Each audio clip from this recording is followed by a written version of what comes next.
Di ujung barat daya Sumatera Utara, terbentang sebuah wilayah yang kaya akan sejarah, adat istiadat, dan warisan budaya yang telah bertahan selama berabad-abad. Wilayah itu dikenal dengan nama Mandailing, sebuah nama yang tidak hanya menjadi identitas geografis, tetapi juga menyimpan kisah panjang tentang peradaban kuno yang pernah berkembang di Nusantara. Namun, pernahkah kita bertanya, dari mana sebenarnya nama Mandailing berasal? Para sejarawan dan budayawan memiliki beberapa pandangan mengenai asal-usul nama Mandailing. Salah satu teori yang paling banyak dikenal menyebutkan bahwa nama Mandailing berasal dari istilah Mandala Holing. Dalam tradisi kuno Nusantara, kata Mandala sering digunakan untuk menyebut suatu wilayah, kekuasaan, atau kawasan pemerintahan yang memiliki pengaruh luas. Sementara itu, kata Holing diyakini berkaitan dengan sebuah kerajaan kuno yang pernah dikenal dalam catatan sejarah Asia. Menariknya, nama Holing bukanlah sekadar legenda atau cerita rakyat. Nama tersebut tercatat dalam berbagai sumber sejarah kuno, termasuk catatan dinasti Tang di Tiongkok yang berkuasa antara tahun 618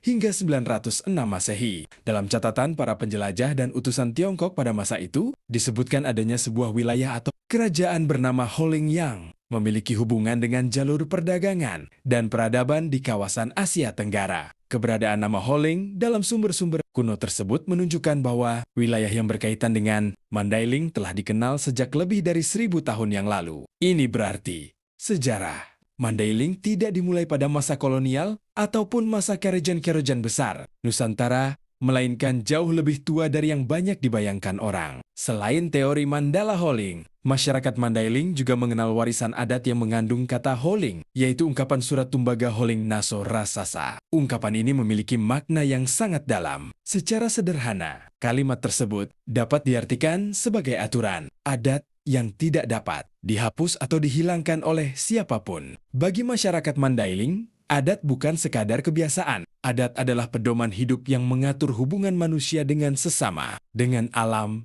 dan dengan leluhurnya. Karena itulah, ungkapan tersebut menjadi simbol betapa kuatnya sistem nilai yang diwariskan dari generasi ke generasi. Seiring berjalannya waktu, istilah Mandala Holing diyakini mengalami perubahan pelafalan dalam bahasa masyarakat setempat. Perubahan bahasa yang terjadi selama ratusan tahun akhirnya membentuk penyebutan yang lebih sederhana, hingga dikenal sebagai Mandailing seperti sekarang. Walaupun para ahli masih terus meneliti asal-usul pasti nama tersebut, satu hal yang tidak dapat disangkal adalah bahwa Mandailing memiliki akar sejarah yang sangat tua. Nama ini telah hidup selama berabad-abad, melewati masa kerajaan, masa perdagangan internasional, masa kolonial, hingga era Indonesia modern. Karena itu, ketika kita menyebut nama Mandailing hari ini, Bagian 2. Periode Klasik. Mandailing dalam catatan Nusantara.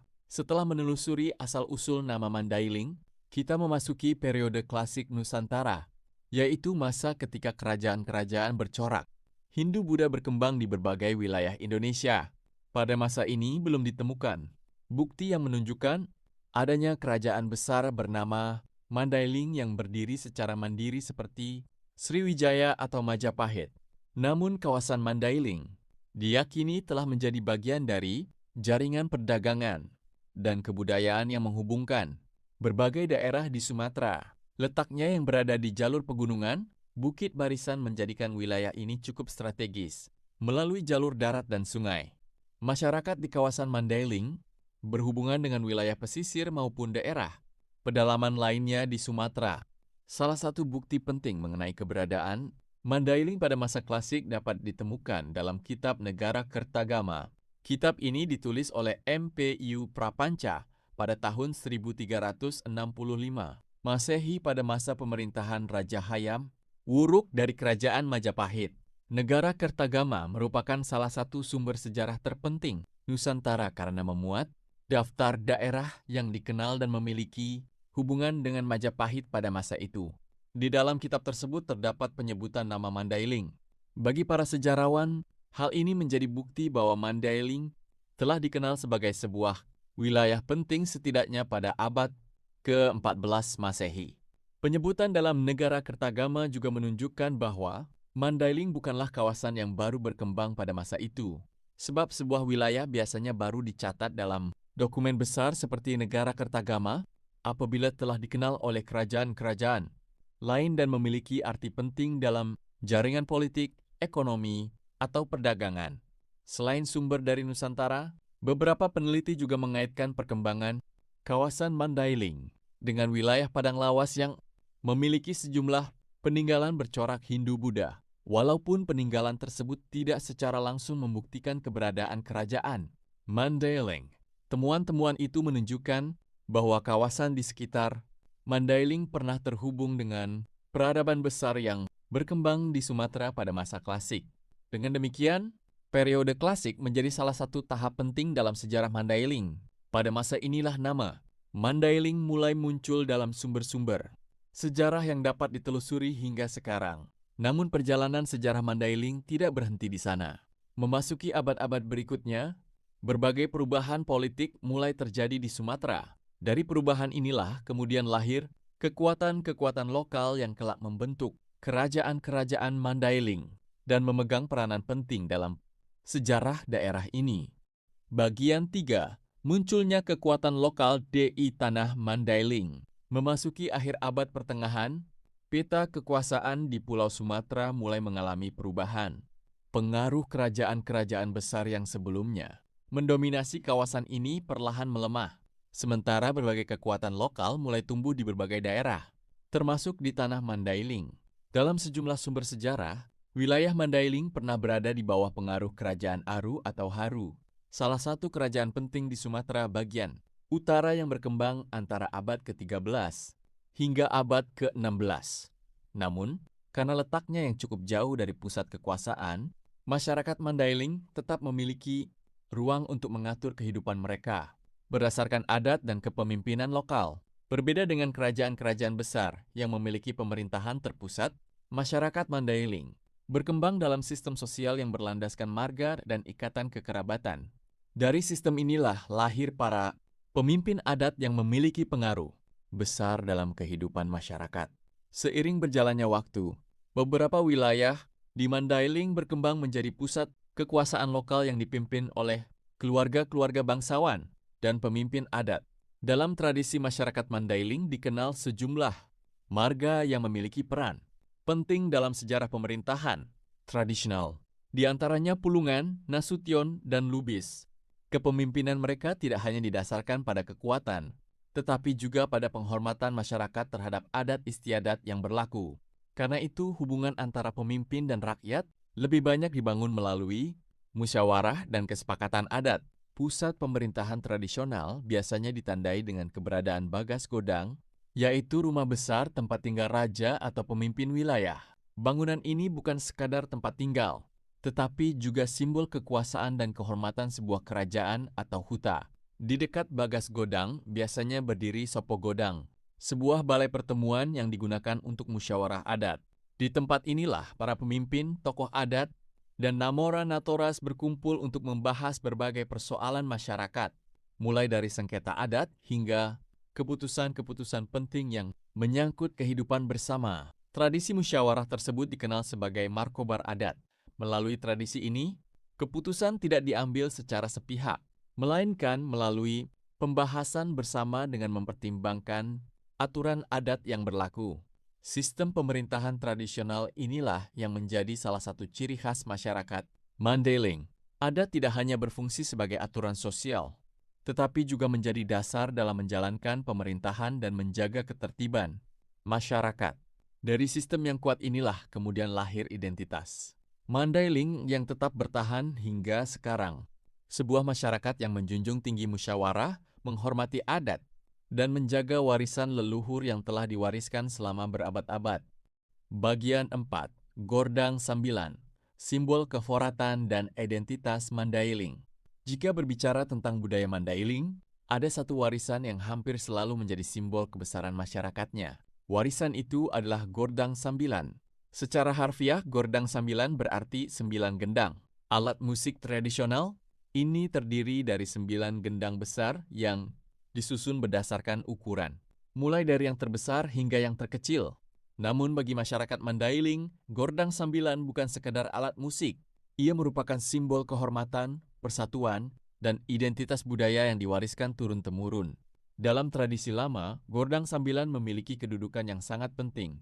Alat musik ini biasanya dimainkan dalam berbagai upacara adat besar, seperti pengangkatan pemimpin, pesta adat, pernikahan bangsawan, hingga berbagai peristiwa penting yang melibatkan masyarakat luas. Karena memiliki nilai yang tinggi, penggunaan gordang sambilan pada masa lalu tidak dilakukan sembarangan. Pelaksanaannya harus melalui musyawarah para pemimpin adat dan tokoh masyarakat. Hal ini menunjukkan bahwa gordang sambilan bukan sekadar hiburan, melainkan bagian dari tata kehidupan sosial dan adat Mandailing. Petunjukan gordang sambilan biasanya diiringi oleh berbagai alat musik tradisional lainnya, seperti gong, ogung, salempong, dan alat musik pendukung lainnya. Ketika seluruh instrumen dimainkan secara bersamaan, terciptalah irama yang khas dan megah, mencerminkan kekuatan serta kebersamaan masyarakat Mandailing. Selain berfungsi dalam upacara adat, gordang sambilan juga menjadi sarana untuk mempererat hubungan antar warga. Setiap pelaksanaan upacara biasanya melibatkan banyak pihak, mulai dari keluarga, tokoh adat, hingga masyarakat umum. Karena itu, kehadiran gordang sambilan seringkali menjadi simbol persatuan dan gotong royong. Seiring berjalannya waktu, berbagai perubahan sosial dan budaya terjadi di tanah Mandailing. Namun gordang sambilan tetap bertahan sebagai salah satu warisan budaya yang paling dihormati. Kini alat musik ini tidak hanya dimainkan dalam acara adat, tetapi juga diperkenalkan dalam festival budaya, kegiatan pendidikan, dan berbagai pertunjukan seni di tingkat nasional maupun internasional. Bagi masyarakat Mandailing, gordang sambilan bukan hanya peninggalan masa lalu. Ia adalah pengingat akan sejarah panjang leluhur, simbol kebanggaan budaya, dan bukti bahwa tradisi dapat terus hidup di tengah perubahan zaman. Hingga hari ini, suara gordang sambilan masih menggema dalam berbagai acara adat Mandailing. Setiap denting dan tabuhannya seolah membawa pesan dari masa lampau, menghubungkan generasi sekarang dengan warisan leluhur yang telah dijaga selama berabad-abad. Bagian 5. Mandailing, pertemuan dua budaya besar. Salah satu hal yang membuat Mandailing memiliki karakter yang unik adalah letak geografisnya. Wilayah ini berada di bagian selatan Sumatera Utara, tepat di antara kawasan budaya Batak di utara dan Minangkabau di selatan.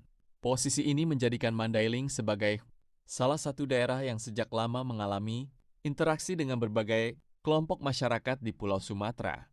Melalui jalur perdagangan, perpindahan penduduk, hubungan keluarga, hingga penyebaran agama, berbagai unsur budaya masuk dan berkembang di wilayah ini. Dari arah utara, masyarakat Mandailing memiliki hubungan historis dengan kelompok-kelompok Batak lainnya.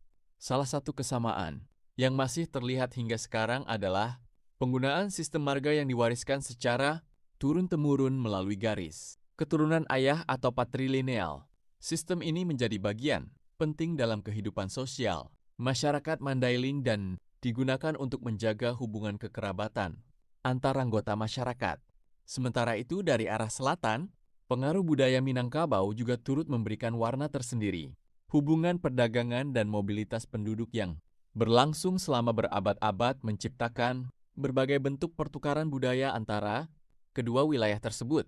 Namun menariknya, masyarakat Mandailing tidak kehilangan identitasnya. Berbagai pengaruh yang datang dari luar tidak diterima begitu saja, melainkan disesuaikan dengan nilai-nilai lokal yang telah berkembang sebelumnya. Hasilnya adalah sebuah kebudayaan yang memiliki ciri khas tersendiri. Bahasa Mandailing berkembang dengan karakter yang berbeda. Adat istiadatnya memiliki aturan yang khas. Seni budayanya pun menunjukkan identitas yang unik dan mudah dikenali. Masuknya agama Islam juga menjadi salah satu faktor penting dalam pembentukan identitas. Mandailing modern. Sejak abad ke-19, Islam berkembang semakin kuat dan menjadi bagian yang tidak terpisahkan dari kehidupan masyarakat. Nilai-nilai keagamaan kemudian berpadu dengan adat yang telah diwariskan oleh leluhur. Dari perpaduan sejarah, budaya, adat, dan agama inilah lahir masyarakat Mandailing yang dikenal hingga sekarang. Masyarakat yang tetap menjaga tradisi leluhur, namun mampu beradaptasi dengan perubahan zaman. Karakter tersebut terlihat dalam berbagai aspek kehidupan, mulai dari musyawarah adat, penghormatan terhadap keluarga, semangat merantau, hingga kepedulian terhadap pendidikan dan kehidupan bermasyarakat. Karena itulah Mandailing sering dianggap sebagai salah satu wilayah yang memiliki kekayaan budaya yang sangat beragam. Di tanah ini berbagai pengaruh sejarah bertemu dan berpadu, lalu melahirkan identitas Mandailing yang kuat dan tetap bertahan hingga generasi masa kini. Namun perjalanan sejarah Mandailing tidak selalu berlangsung dalam suasana damai. Memasuki abad ke-19, gelombang perubahan besar mulai datang dari selatan. Peristiwa yang dikenal sebagai Perang Paderi akan mengubah perjalanan sejarah Mandailing untuk selamanya. Bagian 6. Perang Paderi dan masuknya kekuasaan Belanda. Memasuki awal abad ke-19, tanah Mandailing menghadapi salah satu masa paling penting dalam sejarahnya. Perubahan besar yang terjadi di wilayah Minangkabau mulai merambat ke berbagai daerah di Sumatera, termasuk Mandailing dan Natal. Peristiwa tersebut dikenal sebagai Perang Paderi, sebuah konflik yang awalnya muncul di wilayah Minangkabau. Pada mulanya perang ini merupakan perselisihan antara kelompok Paderi yang menginginkan pembaruan kehidupan keagamaan dengan kelompok adat yang mempertahankan tradisi yang telah lama berlaku. Namun seiring berjalannya waktu, konflik tersebut berkembang menjadi perang yang lebih luas dan melibatkan banyak wilayah di Sumatera. Pengaruh Perang Paderi akhirnya mencapai kawasan Mandailing. Beberapa tokoh Paderi melakukan perjalanan ke berbagai daerah untuk menyebarkan ajaran Islam dan memperluas pengaruh mereka. Dalam proses ini, Islam semakin berkembang di tengah masyarakat Mandailing dan menjadi bagian penting dari kehidupan sosial masyarakat. Di sisi lain, situasi yang tidak stabil akibat peperangan membuka peluang bagi pemerintah kolonial Belanda untuk memperluas kekuasaannya di pedalaman Sumatera. Belanda yang sebelumnya lebih banyak berfokus pada wilayah pesisir mulai mengirim pasukan ke daerah-daerah yang terkena dampak konflik. Dengan alasan menjaga keamanan dan menghentikan perluasan perang, mereka secara bertahap membangun pengaruh politik dan militer di wilayah Mandailing. Pada tahun 1830-an hingga 1840-an, kekuasaan Belanda semakin kuat. Berbagai wilayah yang sebelumnya dipimpin oleh penguasa lokal mulai berada di bawah pengawasan pemerintah kolonial. Sistem pemerintahan tradisional yang selama berabad-abad dijalankan oleh para raja dan pemimpin adat perlahan mengalami perubahan. Pemerintah kolonial kemudian membentuk struktur administrasi baru untuk mengatur wilayah Mandailing dan daerah sekitarnya. Kebijakan ini membuat sebagian kewenangan para pemimpin tradisional beralih ke pejabat yang ditunjuk oleh Belanda. Meskipun demikian, adat dan budaya Mandailing tidak hilang begitu saja. Di tengah perubahan politik yang terjadi, masyarakat tetap mempertahankan berbagai tradisi yang telah diwariskan oleh leluhur mereka. Masuknya Belanda tidak hanya membawa perubahan dalam pemerintahan, tetapi juga memengaruhi kehidupan ekonomi, pendidikan, dan hubungan sosial masyarakat. Sejak saat itu, sejarah Mandailing memasuki babak baru yang berbeda dari masa kerajaan dan kepemimpinan adat sebelumnya. Namun semangat masyarakat Mandailing untuk mempertahankan kehormatan dan kebebasannya tidak pernah benar-benar padam. Di berbagai tempat, muncul tokoh-tokoh yang menolak tunduk sepenuhnya kepada kekuasaan kolonial. Perlawanan inilah yang kemudian menjadi bagian penting dari perjalanan panjang masyarakat Mandailing menuju era kebangkitan nasional dan kemerdekaan Indonesia. Bagian 7. Semangat perlawanan dan jalan menuju kemerdekaan. Meskipun kekuasaan kolonial Belanda semakin kuat di tanah Mandailing, semangat masyarakat untuk mempertahankan harga diri, adat, dan tanah leluhur mereka tidak pernah hilang. Perubahan sistem pemerintahan yang diterapkan oleh Belanda memang mengurangi peran banyak pemimpin tradisional. Namun di berbagai wilayah, para raja, tokoh adat, ulama, dan masyarakat tetap berusaha mempertahankan identitas serta hak-hak mereka. Perlawanan terhadap kolonialisme tidak selalu dilakukan melalui peperangan terbuka. Dalam banyak kesempatan, masyarakat Mandailing mempertahankan adat istiadat, menjaga lembaga-lembaga tradisional, serta meneruskan nilai-nilai budaya kepada generasi berikutnya. Bagi mereka, mempertahankan jati diri adalah salah satu bentuk perjuangan yang tidak kalah penting. Memasuki awal abad ke-20, gelombang perubahan mulai menyebar ke seluruh Hindia Belanda. Pendidikan modern semakin berkembang, komunikasi antar wilayah semakin mudah, dan gagasan tentang kebangsaan Indonesia mulai dikenal oleh masyarakat. Dari berbagai daerah di Sumatera Utara, termasuk Mandailing, lahir tokoh-tokoh yang kelak berperan dalam perjalanan bangsa Indonesia. Mereka membawa semangat baru bahwa perjuangan bukan lagi sekadar untuk daerah masing-masing, melainkan untuk kemerdekaan seluruh bangsa. Salah satu putra terbaik yang memiliki akar Mandailing adalah Adam Malik. Di kemudian hari, ia menjadi salah satu tokoh penting dalam sejarah Indonesia dan pernah menjabat sebagai Wakil Presiden Republik Indonesia. Kehadirannya menjadi bukti bahwa masyarakat Mandailing turut memberikan kontribusi besar dalam perjalanan bangsa. Ketika Indonesia memproklamasikan kemerdekaannya pada tanggal 17 Agustus tahun 1945, semangat perjuangan yang telah hidup selama berabad-abad menemukan makna baru. Masyarakat Mandailing menjadi bagian dari bangsa Indonesia yang merdeka, sekaligus tetap mempertahankan adat dan budaya yang menjadi identitas mereka. Hingga hari ini, jejak sejarah Mandailing masih dapat ditemukan melalui Bagas Godang, Sopo Godang, Gordang Sambilan, tradisi adat, bahasa, serta nilai-nilai kehidupan yang diwariskan oleh para leluhur. Mandailing Natal bukan sekadar sebuah wilayah administratif di Sumatera Utara. Ia adalah tanah yang menyimpan kisah panjang tentang peradaban, kebudayaan, perjuangan, dan keteguhan masyarakatnya dalam menghadapi perubahan zaman.